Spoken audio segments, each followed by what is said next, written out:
Picture this. It's the 1500s. You like a girl. Your move.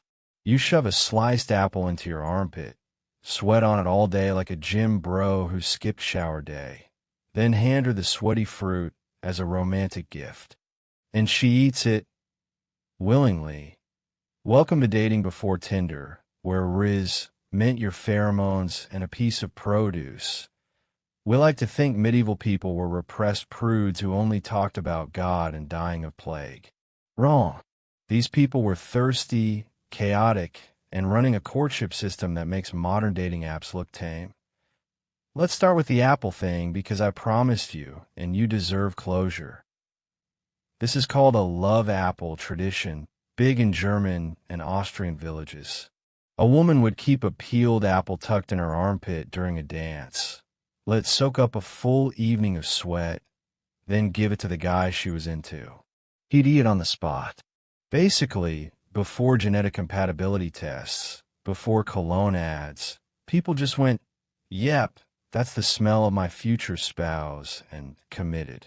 It was considered flattering. Somewhere out there, a medieval man received an armpit apple and felt like the luckiest guy in the village. Reactions apparently varied. Now let's talk about bundling, because this one sounds like a fetish but was actually considered wholesome. In parts of medieval and early modern Europe, when a couple was courting but not yet married, they were allowed to share a bed, fully clothed, sometimes literally sewn into sacks, with a wooden board down the middle like a DMZ. The idea was you got emotional and physical closeness without, well, you know. It's basically a chaperone, except the chaperone is a plank of wood and mutual social pressure. Spoiler, it did not always work. There are records of horrified priests and furious parents dealing with pregnancies from bundling gone wrong. Turns out a wooden board is not a great substitute for actual supervision. Groundbreaking discovery, medieval Europe. Now, if you were rich or noble, your courtship looked completely different. Welcome to the world of courtly love. This was a whole performance art of desire where knights would fall dramatically in love with women who were, frequently, already married to someone else, often someone more powerful than them. The rules were wild. You weren't supposed to actually act on it. You just suffered beautifully. You'd write poems about her eyes, faint at the sight of her glove, maybe fight a tournament in her honor while she watched from a balcony, unattainable and married some other guy named Reginald. It was thirst-trapping, but make it Shakespearean and completely unconsummated. Basically, medieval simps had entire codes of conduct.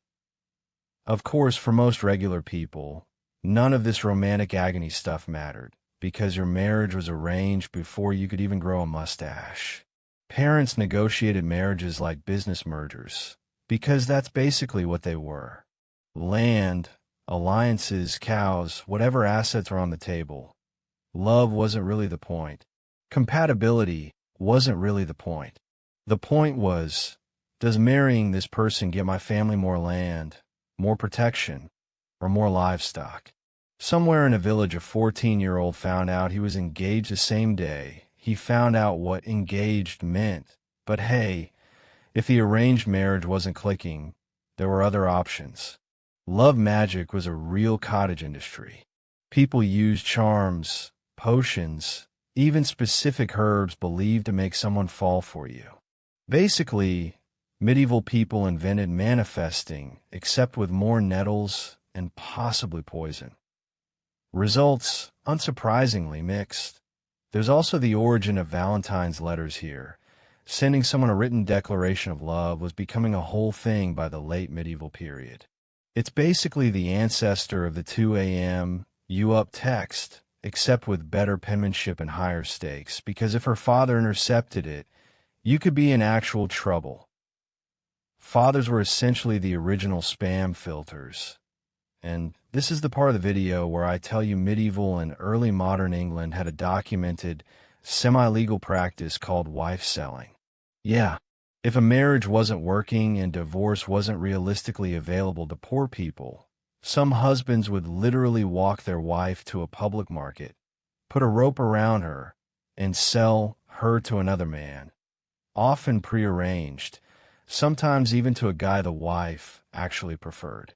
It looked horrifying on paper, but historians think it functioned, in some cases, as a messed up but mutually agreed upon workaround for divorce. Basically, medieval Craigslist, and everybody low-key wanted the deal to go through. Oh, and let's not forget the fashion side of attraction, because nothing says subtle flirting like the codpiece, a padded, decorated pouch worn over the crotch that got progressively larger and more decorated through the 1400s and 1500s. Yes, men were architecturally enhancing their crotch region for style points. It was basically the medieval equivalent of a lifted truck. Compensating for something? Absolutely. Actually, hold on. We're not done, because I skipped one of the wildest ones on purpose, so we could end on it. Let's talk about chastity belts, because you've definitely heard the myth. Jealous knight heads off to the Crusades, locks his wife into a metal chastity belt, keeps the key, rides off feeling very secure about his life choices. Great story. Almost entirely made up. Most actual chastity belts we have in museums today were built centuries later, mostly in the 1700s and 1800s, sometimes as gag gifts or novelty items, not medieval anti-cheating devices. Historians think the jealous knight version is basically medieval urban legend that got treated as fact for way too long. So somewhere out there, a guy in the 1800s built a torture-looking metal underwear contraption as a joke, and now it's in every wild medieval history video, including, unfortunately, this one, until right now, when I ruin the myth for you. You're welcome. Okay, one more, because this one's genuinely sweet. May Day. Villages across medieval Europe used it as basically a giant flirting festival. Young men would sneak out at dawn to leave May bushes, branches, or flowers on the doorstep of the woman they liked, and the type of plant actually sent a message. Hawthorn meant, I like you. Something thorny or ugly, left on purpose, meant the exact opposite, and everyone in the village would know by breakfast. Basically the medieval version of leaving someone on read, except the whole town could see it happen.